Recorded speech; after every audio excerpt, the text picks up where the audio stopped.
All right, so we're here for a presentation on the new ELA curriculum and incorporating Indigenous ways of knowing. And I have done different sessions on Indigenous ways of knowing, kind of an overview. This was specific to ELA, so I tried to come up with some specific ELA examples of curriculum ideas that you could use. Some of it does overlap a little bit with things I've done before, but I've tried to include new information as well and a different video for you guys. And just a land acknowledgement, I always like to do that, say that I live on Treaty 7 land, which is traditional Blackfoot territory. So I thank the Blackfoot people for allowing me to live on this land and to have a home here. I understand that it is borrowed from them, even though I'm paying for this house, I understand that. There are also Dene people here and Tsuut'ina, and there's Métis Nation number 3, which I belong to, as well as I belong to Manitoba Métis Federation. And there are lots of different people here all over this area, especially Calgary, of all different backgrounds and cultures of Indigenous background, which I know many of them. So you guys have all probably been able to see my bio, and you've gone to lots of my sessions. I'm not going to re-explain everything, but that is a picture of my great-grandpa there, James Mowat. That's the school that's named after him in Fort Saskatchewan, James Mowat Elementary, and Mowat Park there, and James Mowat Trail in Edmonton. If you go to Manitoba, there's lots of them named after my family, but it's spelled M-O-A-D. My original ancestor was Edward Mowat, but it was M-O-A-D, but the English couldn't understand that a D sounded like a T when you have the Scottish accent. So it got changed, but that's okay.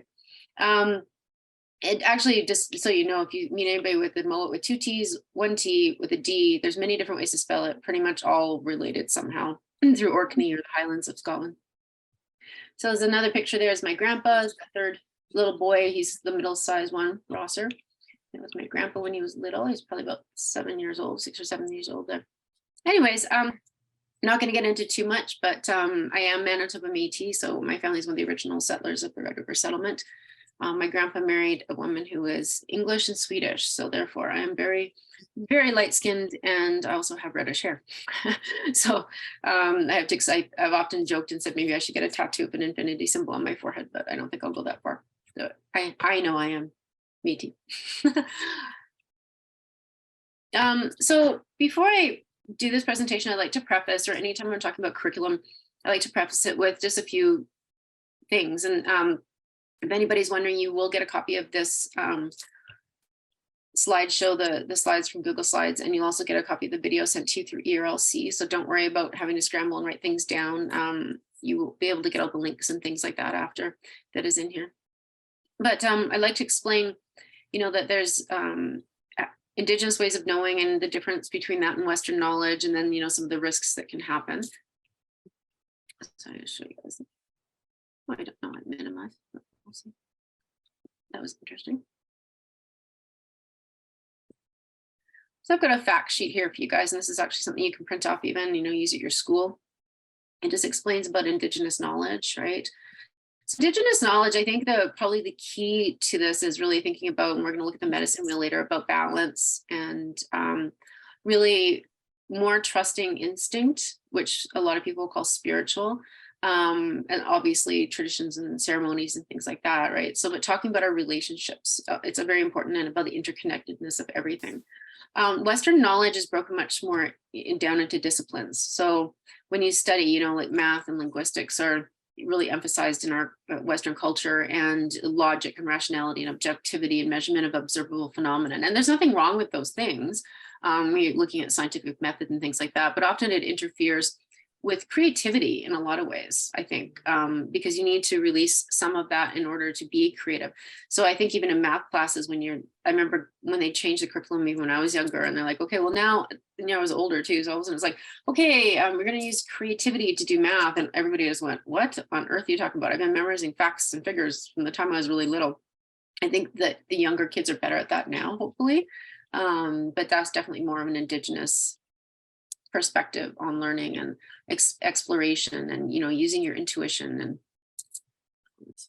okay, so with that said, I know that can kind of be a daunting task for educators, right? And so that's one of the reasons that I started doing this work, is because particularly, even Indigenous teachers it's a pedagogy, right? So you have to kind of change the way that you've been doing things if you've been doing it in a Western fashion all the time anyway. But what can you include? What shouldn't you include? That sort of thing.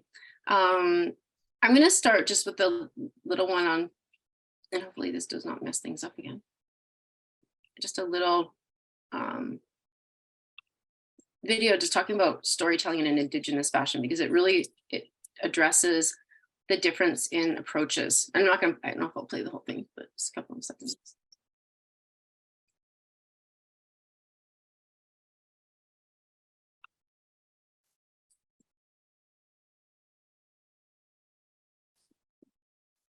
Connections.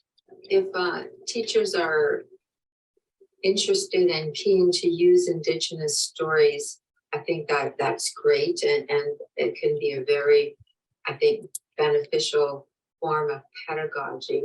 In order to do that, I really believe that teachers need to understand and ask some questions first to prepare themselves to get ready to use stories, with the students. What helped me in my learning journey was that I formed relationships with cultural knowledge holders and elders, and I asked people in a sense, about ways that we could use stories. I watched, I listened to people tell stories, and I know that it may take some time for teachers to do that, but I think it's vitally important for teachers to find somebody in their school or school district who would be willing to in a sense, be a mentor or a coach to help guide them to understand the answers to maybe these questions. What are some of the cultural protocols or guidelines that are used for various stories? What are some of the purposes of stories? Sometimes stories can be used in a public forum, so they're teaching stories, which are the ones I use in Indigenous story work. Other times, stories can be part of a community or families under their stewardship. And so at those times, maybe only those family members can tell the stories. I think that a teacher needs to understand what types of stories exist in the local community in which they are teaching, and then to learn to understand how to use the stories, right? Mm-hmm. I mean, some of the protocols that I learned about. So I'm going to stop it there. I just wanted to, she uses the word protocols a lot, and so I wanted to kind of focus on that. So with storytelling, with just about anything in Indigenous culture, period, there are protocols around sharing and things like that. And I know that in itself can seem, again, I use the word daunting because I think that's probably the best one to use for teachers. I'm learning these things myself because I didn't learn them growing up. They seem to come really naturally to me, and maybe that's just because I don't know, it's a weird inherited thing, I'm not sure, but they do. But I also understand that can be rather daunting to teachers. So what I'd like to do is just kind of help you guys out in that sense, right? How do you do this without offending anybody or causing problems or stepping on anybody's toes? Because I know that there's no educator wants to do that. And if you're here, obviously, that's for sure you don't want to do that.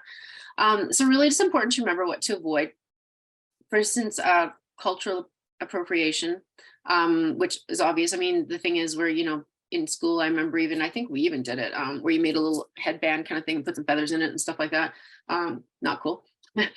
We used to do it all the time, remember stuff like that in school. But making like a dream catcher, that's fine, right? The kids are going to use that and display it. So I mean, it's just using your knowledge of what is overstepping the bounds in anybody's culture, right? That's important. It doesn't matter Indigenous culture or anybody else's culture. If it was yours and your family came from somewhere else, you'd be offended if somebody took something that was really important to you and sacred and displayed it as though it was a joke, right? So that's more, you have to think about that, right? Obviously using unauthorized materials, and she was talking about that a little bit, right? There's some stories, and I discuss this in storytelling, that are only for a family or only for a clan, or, you know, those people. And so it's always really important. I always tell people in Indigenous cultures, always ask permission. There's none of this, go ahead and do whatever it is, and then, you know, deal with the ramifications later, right? Like beg for forgiveness later. Not cool, not at all, because it's a very disrespectful thing to do. So always ask permission. Even if it seems like a simple thing, just always a good idea. Engaging in ceremony without an elder. So for instance, she was talking about smudging, and I understand she's an Indigenous person in the, or rather, sorry, I'll show you this video later. She'll talk about this a little bit, but she may show the kids what smudging is, but not to smudge the kids and things like that. Or if you want to smudge your classroom, go ahead and do it on your own time before the kids are there. I always say that kind of thing with ceremony, because in a personal religious, we don't call it religion, we call it spiritual, but other people call it religious practice.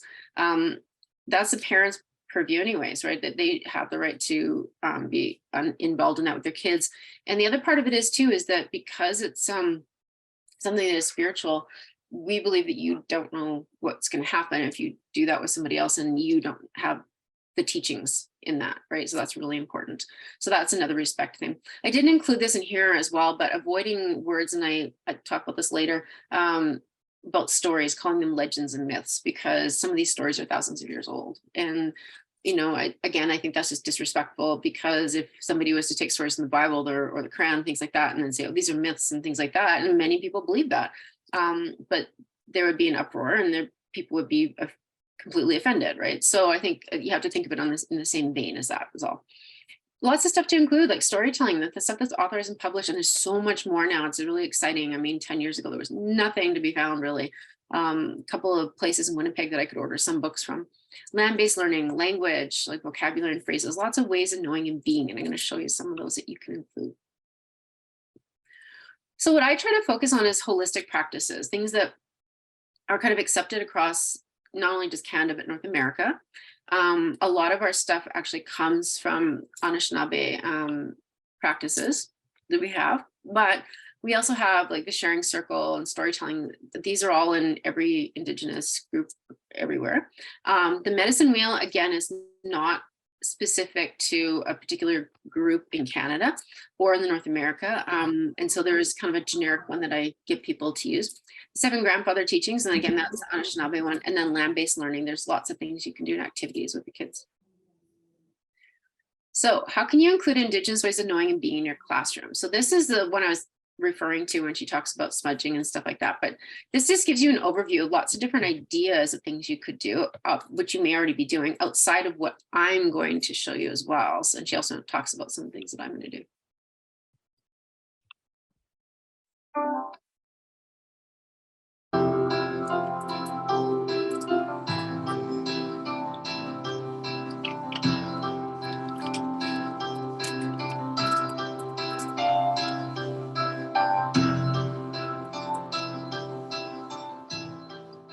This morning, I brought my grade 4s down to our foods lab, and we made traditional curry bannock.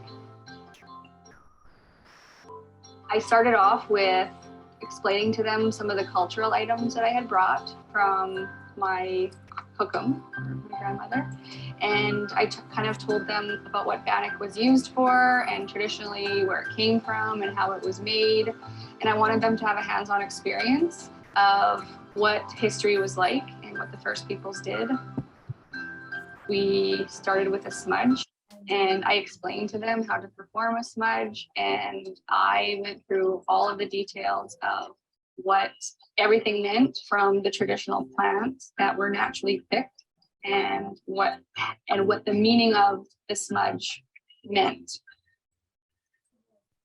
In grade 4, the social curriculum is Alberta, and it's the First Peoples, particularly the unit that we're working on. I've done a lot of things like we've made teepees and we've explained the 4 directions and the medicine wheels. We've talked to them about the 7 sacred teachings, and we've done crafts around that. We've done nature walks.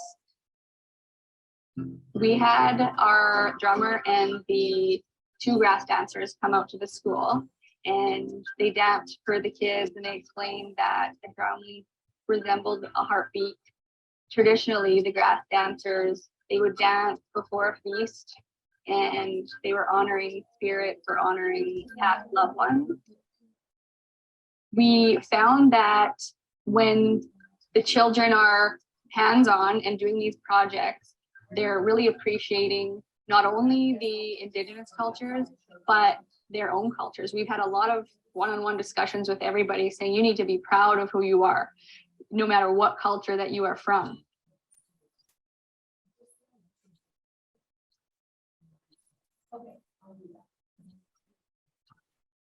As a facilitator, I helped some of our teachers start to have the conversations with their students to learn about Indigenous ways. The sharing circle was a wonderful way to begin.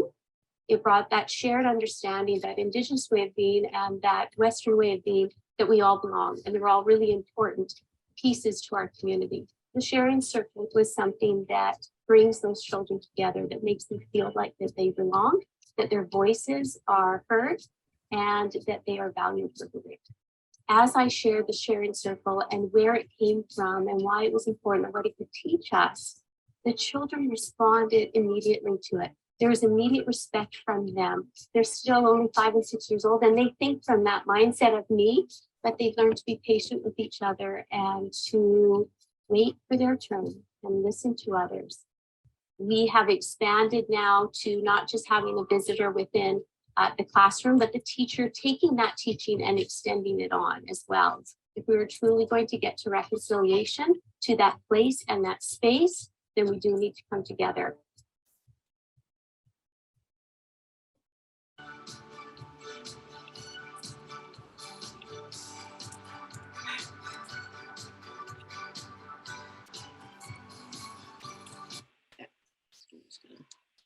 I just escape it. I don't know what's happening. Every time I use a YouTube video, and it does that for some reason. Yeah, so it just gives you a snippet of ideas and some of the things that I'm going to look at. And that resource is available through ARPDC, which is ARLC falls underneath that umbrella. So there's lots of great resources. I just like to point people to those because they're already done. They're already there. That's a PDF that you can download. So lots of great things in it that you can use. I'm going to skip that. Okay, so we're going to look at sharing circles, and she did touch on that a little bit. I just like to give everybody a little bit of a background in regard to how these kind of happened. Well, I think, well, maybe not everybody knows, but I think most people understand that when Indigenous people meet, they're in a circle. And the reason we're in a circle is because there's no one who is above anybody else. It's an egalitarian situation, right? And there's also a great amount of respect shown when one person is speaking, everybody else stops and listens. If an elder's there and they're speaking, then they always have the floor. We don't interrupt them. And I think the benefit to using this is you can see people used to meet, you know, in high level meetings, that sort of thing, if they came together in ceremony, you know, or talks and things like that with different groups of people, that they'd meet in a circle as well, because there's less chance for confrontation. There could still be confrontation for sure, but, you know, within that circle, it's a sacred space. And so while you're there, you're not allowed to disrespect the space itself. So that's really important to understand. In the 60s and 70s with the hippie movement really is when sharing circles started to be used in education. And to explain that, it was really in the Bay Area around San Francisco and getting into Northern California where this started. The people in that movement really, I know, you don't know if you've ever seen pictures, old pictures from Woodstock, that they really were big into appropriation, right? With Indigenous cultures, you know, wearing a buckskin and, you know, wearing feathers and that sort of thing. I mean, it was the 60s and 70s, so nobody knew any better. But I mean, it was their fascination was with the original culture of Indigenous people before settlers and colonizers came. Not that everything was rainbows and puppy dogs. It was not always, we're still human, but definitely had a different perspective on how to solve problems and get along with each other. And that high level of respect and humility and all those things that are important to us and showing love to other people. And so, you know, that's kind of where that came from. And it started to be used in education in classrooms by a lot of teachers that saw this and thought this was a great idea, and it was. But then it kind of died off with those people. I mean, there were a lot of issues with that movement, right? I mean, way too many substances and went badly and that sort of thing. So it kind of died off for a while. But then with the resurgence of interest in Indigenous cultures, particularly in Canada, with the idea of reconciliation, this has been brought back to the forefront. And it's used a lot in schools. And we're talking about literacy here. So I'm going to focus on that. But I mean, even with the older kids, it's great for, and even some of the younger ones, for that restorative justice practice too. Now, I have a link here, and I'm not going to open this right now, but the link that I have in here has protocols.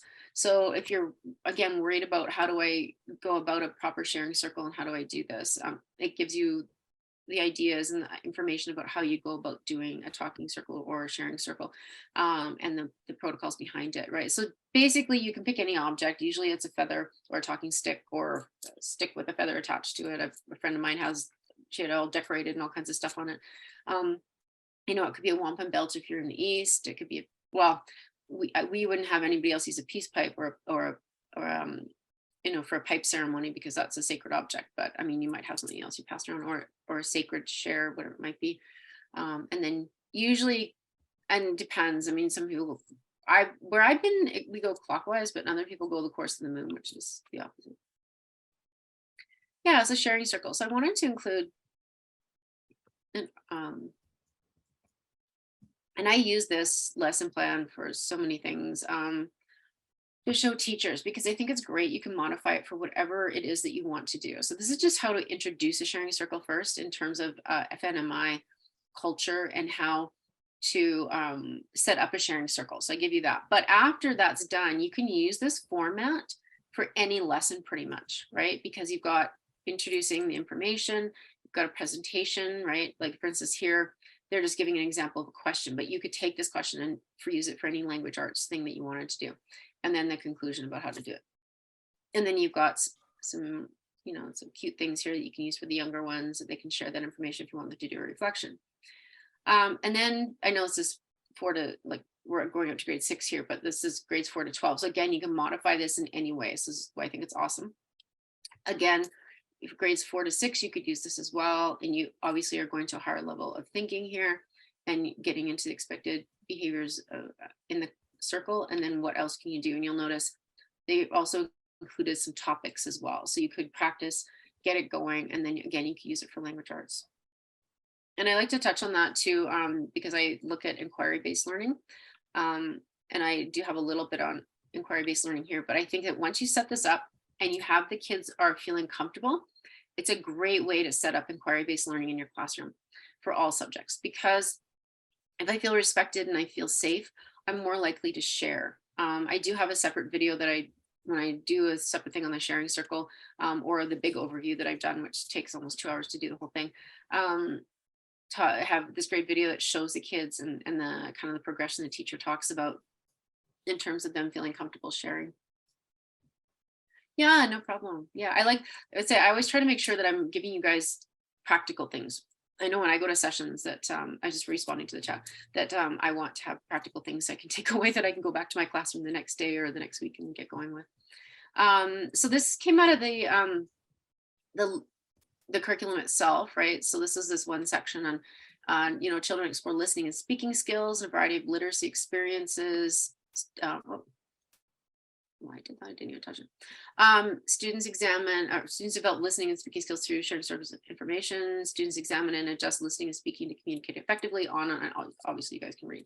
But I took this piece out because it really, I think, speaks to how easily you can fit in Indigenous ways of knowing and a lot of these activities into the new curriculum.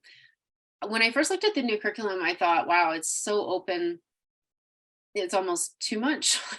But at the same time, when I started looking, okay, well, now I'm going to fit Indigenous ways of knowing into this, I went, actually, this makes it so much easier because you can fit it in on almost any level, right? And especially sharing circles are great because you're covering that oral piece, you know, and listening.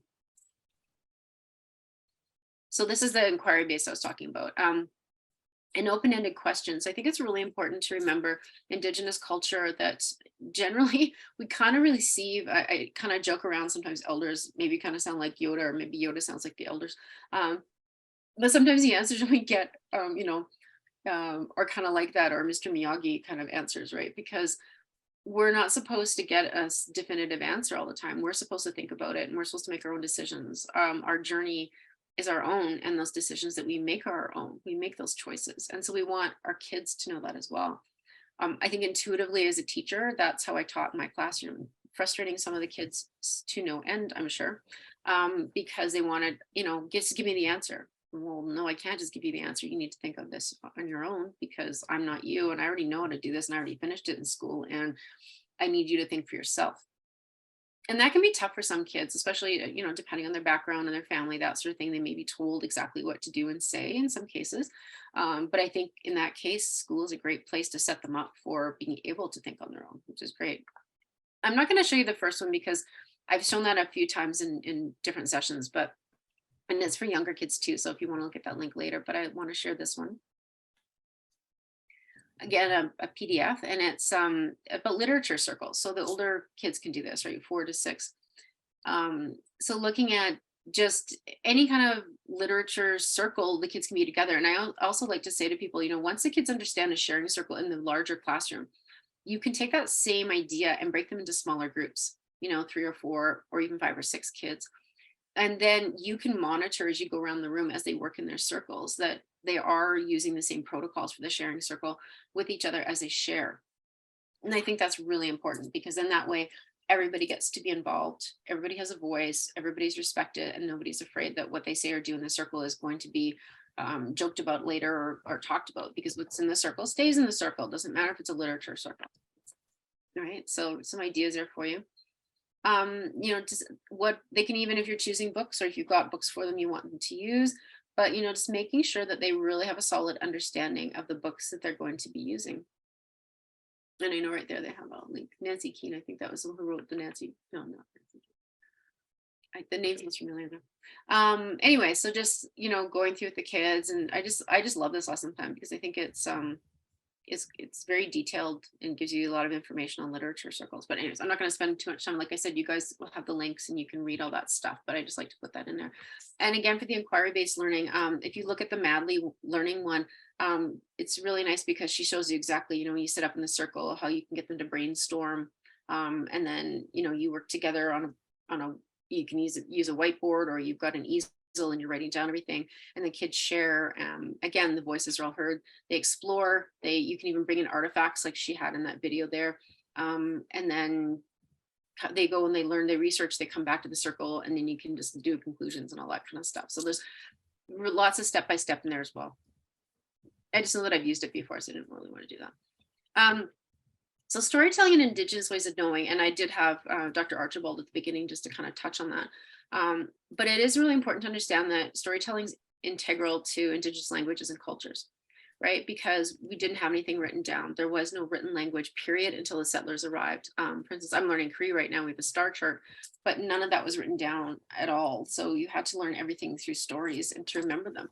And, some of those stories people might want to call myths or legends, but if you think about, and I was talking with somebody about this last week when I was in Fort McMurray, and he was talking about one of the stories about the raven and creating the rivers or whatever it might be. And I said to him, well, think about the story. I don't know that anybody actually believed that the ravens did it, but think about what the raven represents in our cultures. And so I talked about that. I said, and then if you think about their knowledge and their understanding, how is that a way to make you remember how this occurred and when it occurred? And he actually was like, yeah, that's really interesting, right? Because so when you start to connect those things together, they're really an ingenious way of remembering what has happened in your world and on your land and in your culture. A lot of these stories, when you actually start to think about how they're put together, is quite interesting. And again, storytelling is usually done in a circle, and then same thing. So talking about all that. And again, there's another video in here, recording history through oral tradition. It's supposed to be a mother talking to a son about it. And I'm don't have time to do all of these, but you guys can check that out later if you want. So what can educators do to honor Indigenous storytelling? So I've got just a bunch of steps here, and I do take it from the FNESCD document, Authentic First Peoples Resources for use in the K-7 classrooms. And I've got the link at the very end of all this that you can use, and it's quite a great, useful resource as well. So we'll talk about that. So using authentic resources is important, like I said. Different stories have different purposes, as I was just explaining. There's life lessons, community responsibility, rites of passage, right? Sharing creation stories, recording family, personal history, all this stuff, right? there's mapping of geography, resources, and healing entertainment. Like as I was saying, there's, these stories used with animals and things like that.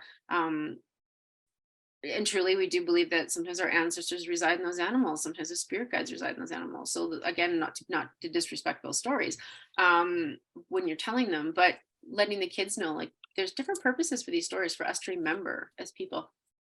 Really important to remember copyright. As I said, just remember to always ask. That's the main thing. And I even emailed, for instance, I don't know if any of you know who Wilfred Buck is. He does science sessions. He's amazing, from Manitoba. He's Cree and brilliant man. And I was working on the curriculum project with Kataskanal Tribal Council. And so I actually, emailed him, and just to make sure it was okay to use his stuff on his website, even though it's completely there out in the open for free, right? And it was just out of courtesy as another Indigenous person, to make sure that he understood I was showing him respect. But whenever in doubt, always ask. So again, like I said, just be careful not to use it. I prefer this term story and traditional story. So what themes and topics can you encounter in First Peoples resources? Like, there's a ton of them, so I'm going to go through these slides not too slowly. So seasonal cycles, seasonal activities, time and place, collaboration, cooperation, sustainability and continuity, vitality and inclusivity and belonging, well-being, traditional knowledge, identity, relationship to the natural world, conflict and conflict resolution, diversity, racism and stereotypes, humor, lots of humor, we love humor, respect, ways of learning. Sorry, I should have separated them. I was trying to get, there's so many of them. Competition, relationality and connectedness, roles of teacher and the learner, which is different for us. Language, tradition, generosity, grief and loss, worldview, ceremony. Anyway, you get the idea. Like, there's no end to the ideas in these stories. So whatever you're looking for, and you can connect it somehow to your curriculum. And if you're just looking for FNMI connections, these are great. So I'm going to show you one, and the reason I'm going to show you this one is because it's a Métis one. I don't know if I have, let's see, I think I have enough time. Because it's done in English first and then with Chip, so the actual video itself is not as long as it may seem that it is. I really don't want an ad for this. Let's see if I can skip it. Yep, perfect. It's not actually 12 minutes long because I do it in English and then The Giving Tree, a retelling of a traditional Métis story about giving and receiving. Written and illustrated by Leah Dorian, Michif translation by Norman Fleury. A long time ago, there was once a tree. It was an old, twisted Manitoba maple. This Manitoba maple was special. She had a large weathered hollow within her trunk. Maybe this hollow was once home to a family of birds, or it might have been the sleeping place for a traveling porcupine. One thing for certain, this tree was beloved by my grandpa. Grandpa often called her the Giving Tree. So I asked my grandpa to tell me a story from his childhood memories. He said, long ago, when I was a little boy, my mama and papa often traveled by horse and wagon to visit our relations.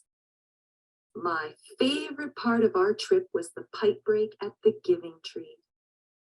This tree was located at the halfway point between our related Métis villages.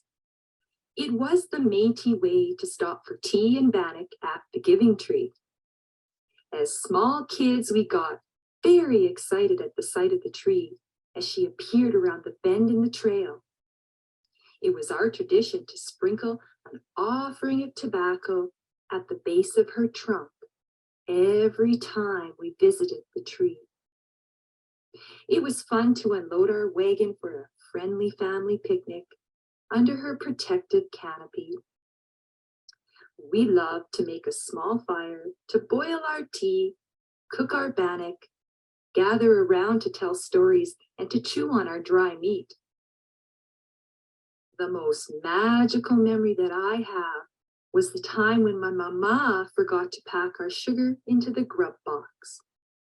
"Oh my goodness gracious," said Mama, "I forgot to pack sugar for our tea and bannock." "Son," spoke Papa, "come here. I want you to help me with something." So Papa lifted me up to look into the big hollow within the maple tree.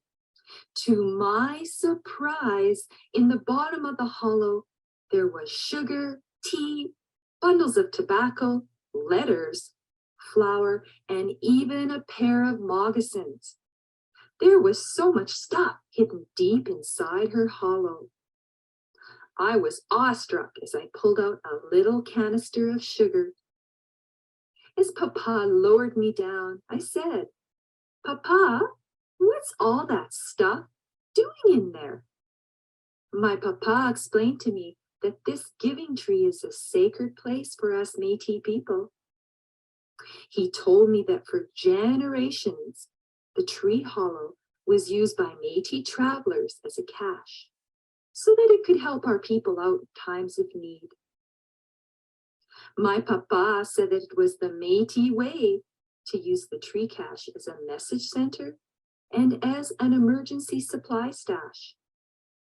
For generations, the tree cache was a symbol of honesty and respect. Papa told me that once a young man left an engagement ring for his sweetheart inside the tree. 2 days later, the ring was delivered to his sweetheart safely by a man passing by her home. Papa loved our old Métis ways. Papa spoke of our beliefs. If you take something from the tree cache, you are responsible to put something back in return. Papa reminded me that it is our Métis way to be kind, generous, and helpful to others. Mama came over to the tree to get the sugar canister. She put several folded polka-dotted hankies and a small pail into my hand so I could offer them back into the hollow. Mama thought that somebody might find the hankies useful, especially if they had a runny nose or needed a rag. It was so fun to place our offering back into the maple tree. I wondered who would someday get those polka-dotted hankies. That day, I understood why the old-timers called her the giving tree, as she stood for everything good that we Métis people believed in. Okay, so I'm going to stop it there. You're getting the general idea, talking about, again, some of those, our stories almost always focus on what are the things we want our, especially for kids, what do we want them to do, and those character kind of issues. And then what I've got here, I thought I'd share. This is actually a UC one that was created by a student. And I found this, and I thought it was wonderful because it gives you, again, more resources. It gives you information behind it to do a book study for the kids, some traditional knowledge. It gives a difference too between the Western knowledge and traditional knowledge in terms of what is the focus in the story. So for instance, if you look at the learning intention here, right? So you've got Western knowledge is recalls events and characters. So that's usually what we do with stories. What happened in the story? Looking at the chat.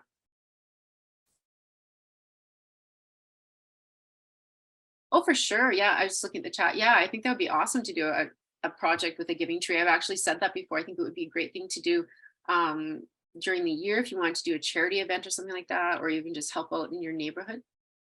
Exactly. Yeah, or you could have it in your class and maybe they could share something. So it's like that kind of like take a penny, leave a penny kind of thing. But in this case, you have something that each can borrow and use and share, because that's very much part of our culture. My Nana actually used to, because she's not Métis, she's British background. It was funny because she'd get mad. My grandpa's cousins would come by, and if a tool was laying around, they would just come and pick it up and take it to use it. And my grandpa would be looking for it and he couldn't find it. And then you'd have to call around and find out where it went.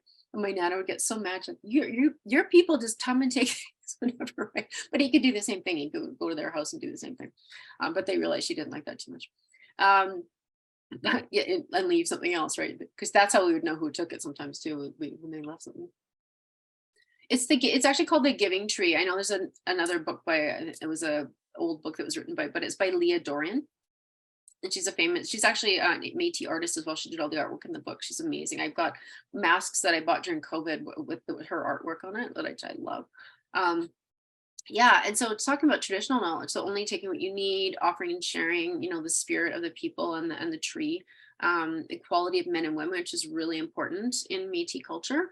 I was never told I couldn't do something if I wanted to try it.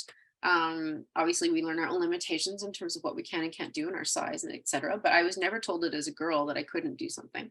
Or same with my cousins or boys, they were never told, well, you can't do that because you're a boy, right? So it's a little bit different culture that way. Right. And then there's more lessons in here and examples of things that the kids could do. And again, these are old objectives from the curriculum, but you could still definitely fit them in. And then in the appendices, she's got some pictures and things that go along with it and a rubric that can be used as well. And then the book is in there too. And then some other references. The Gabriel Dumont Institute has some good things, and Goodreads is where you can find that book. Goodreads and Strong Nations are great resources for finding Indigenous books. So I also have a storytelling lesson plan in here.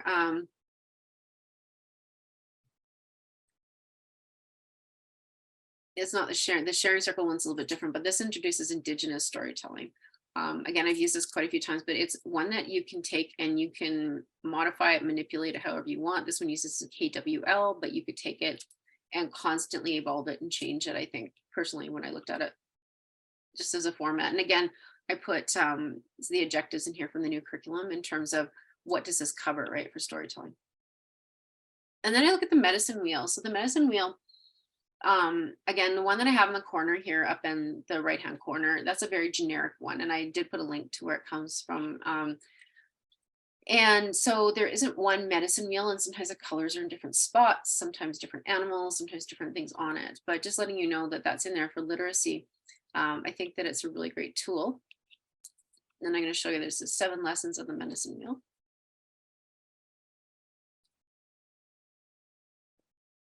This gives you some ideas in terms of, any kind of literacy activity you want to do. How can you go about, talking about the circle for younger kids, talking about shapes or what kinds of things come in those shapes, the directions. So kids are getting older, you can start teaching them the directions, the seasons, elements. And of course, yes, these are some science-based stuff. But I mean, when we're doing literature with younger kids, especially, plants, they're going to write about everything. They can do reflections, they can do journal entries, they're writing about these things. I always did my classroom, probably most of you do as well, like I combined everything so that I wasn't just focusing on one thing. I'm trying to hit all those different curricular areas. So whether it's social studies and language arts or science and language arts or math, and mixing all these things together as much as possible, so I'm not having to do separate lessons for everything. Just the way that I like to do things, and I think more teachers do that now. And again, I included some ideas in here, for research, because this is really the research and critical thinking area. The 7 grandfather teachings, I'm not trying to rush too much, but I have a lot of material. 7 grandfather teachings are really great. I've done a whole session just on these as well, talking about character education. But with that said, it doesn't have to be just character education, because you're infusing FNMI principles in here. But the 7 sacred teachings also are included in empowering the spirit. So there's a resource here for you. And you can go through and click on any of these areas as well, right? So that's this one. And then it comes up down here and it just gives you an overview, which is really cool. I think even just to show the kids, because you click on any of these and it comes up with some information. So it's very interactive. And then for teachers, it gives you, again, some ideas for teaching. So there are some literacy activities in there too. So I've got a lot of these on here, but I'm going to show you 2 other ones. So this is a teacher guide, and it is character development, but I do think that you can take some of these ideas and work with them, because a lot of them have to do with, talking about families and stuff like that, especially for the younger kiddos. you know, you're talking about including family members and who do you learn from, and you can introduce some things about the turtle. It has some really cool ideas for making and using a talking stick. So that's another reason I thought it'd be neat. Creative storytelling, resolving conflicts. So again, you know, once you've got the protocol down, you can do that and you can teach them about some of these areas. You can talk about the animals. Now, with that said, I did develop with the Edmonton SPCA this resource, and it isn't specifically character education necessarily, but it is the 7 grandfather teachings. And so I did the consultation on this, and they created the lessons. So there's a teacher guide and an activity booklet, grades 1 to 2, and then grades 3 to 4. And it's a 2-week exploration, but it could be done over any period of time. But just goes over the teachings. It gives you videos, it gives you songs. There's obviously the activity book, instructions, and all of this stuff, you know, lends itself really well to language arts as well. I'll just give you a snippet of this. So that's kind of the snippet of that. And then I will show you. Oh, shoot, I did it again. Every time I shut that one down, it completely shuts down. I said I should go back. I said, sorry, I'm a little tired today. But I will show you the activity booklet for the kids, and then that'll make more sense. So we have Turtle Island on there in our calendar. Yeah, so and I think it's great. It teaches great vocabulary, right? You're working on some great vocabulary, and some songs. And they can do a little bit of journaling here, right? Explain what each of these mean about behavior. You are doing some character education along with that, right? Which is something you definitely do with kids. And it's not intrusive character education. It's not punitive character education, right? Just getting kids to, again, like Indigenous education, thinking about yourself. And you can even introduce our calendar, right? So you can have the 28 days of the moon around and the 13 moons in the middle. And then I also included a couple more links for you guys as well. One with comic book creation and storyboarding with some of the older kids. Yeah, then I want to talk about land-based learning and authenticity. So land-based learning is really an Indigenous term, meaning learning on the land from learning from your people and what we used to do, talking about sacred places and that sort of thing. But I think that there's lots of things that you can do in your own classroom area, not in your classroom, but going outside. And I like to show this resource as well that we have. And this is all these were done by Jason Big Charles, which he's a Kataskanal Tribal Council that I worked in partnership with to develop curriculum for them. But I don't know that you're going to go call a moose necessarily, but or make rabbit snares. But there's good information on there. For instance, like the one on protocol and herb gathering and that, like he said, there's a video with that. That's something you could do. You could go out, you can do a field trip out to a specific area. Or if you're really close to, you're on the edge of the city or something like that, I'm sure you could go out and do that sort of thing out there. But I just want to show you one of these. Even though it's taking a long time to spool.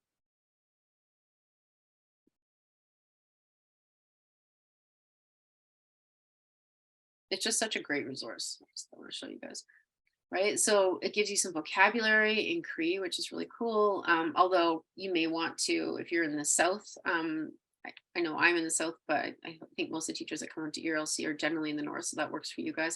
If you're in the South, you could always get the Blackfoot terms depending on where you're living, or if you're in the middle, kind of Red Deer area, you may choose Cree more likely, or perhaps Blackfoot, depends where you are. So that's really interesting. Yeah, and they've got reflection questions in there, protocol information actually on it, and your personal response and some other activities, and then sample lesson plan organizer. So I think it's a really great resource. And then I just mention, the fact that land-based learning can be just about anything that you find on the land. So you can go outside and found things like rocks and branches and all kinds of stuff. So I've included this as well, just some ideas for connecting with the land and the kids and putting these into your units and talking about that, right? It can be anything from going to an actual FNMI site. You don't have to do that because everybody lived on this land, just finding out who lived on the land You can even go on trail walks. There's trails around, for instance, Peace River Trail in the north is a major trading route. There are trading routes all across North America Indigenous people used before the settlers came. Particularly, think about, I always give this example. I mean, where do you think that people in Alberta or even around Canada got tobacco? It didn't grow here. It's not warm enough. So how did they get it? It's a sacred plant and they used it in ceremonies. Well, they traded with people from the southern United States. How did they get that? Well, it may have gone through a series of different people or traders along those routes, but it filtered up here. Same with cedar. Cedar did not grow here in Alberta. It was from BC. So cedar is, again, one of our sacred plants. So how do you get that across the country? The trading route, right? So that Peace River Trail was one of them. So there's lots of these things around that if you go research, you can find them. But yeah, so this gives you some ideas. You can talk about connecting it to economic activities, right? Like, for instance, the trading, and lots of different ideas in here for you. And then paragraph writing, using the land. This is a great site too. So once you go on here and you link, you'll see that you can find all kinds of stuff on here, because there's all the way down here, there's links. You can check out all of them and see which stories or which lesson plans you like, and all different grade levels too. So tons of stuff on there. And then about the stars, this is when I was telling you about Wilfred Buck. Oh shoot, it didn't come up. You know what? That's probably my computer's blocking it though. I did this before, but you'll be able to get it if yours isn't blocking it. Mine, I've got Norton on here and it does this. But anyways, he's got all the constellations, and there's ideas on there for language arts as well, for including that stuff in language arts activities. And then what else can you incorporate, right? I think, again, like that talking stick, sharing circle, oral stories, traditions, sit spots for outside observations. So, more of that place-based learning, you could do that and do lots of observations and listening, because the conference I was just at, I was talking about how, Indigenous peoples, and my grandpa would he could tell when the weather was changing. He would hear the difference in something in the birds. Even my nana, she was like that as well. She was very intuitive that way. She was British. She was like very attuned to nature. They both were like that.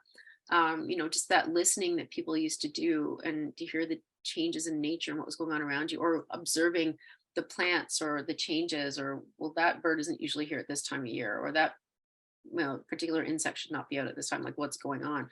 So, kind of getting kids in tune with that. Obviously using printed stories, kid-based language, Indigenous words and phrases. There's lots of apps out there if you're afraid to, use Indigenous language.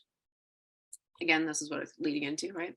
So if you're afraid or you're worried about it, you can go to firstvoices.com as well. There's lots of stuff there. Again, there's apps online. I know I've got a really great couple of Cree ones. I got a Michif one. I haven't used Blackfoot because my family didn't speak Blackfoot, but if you're in that area, then you can use that. And I have a few minutes left. If anybody has any questions or comments or anything you want to add, if you've got a resource that you've used that you'd like to share, or any questions, I'm going to just stop recording now.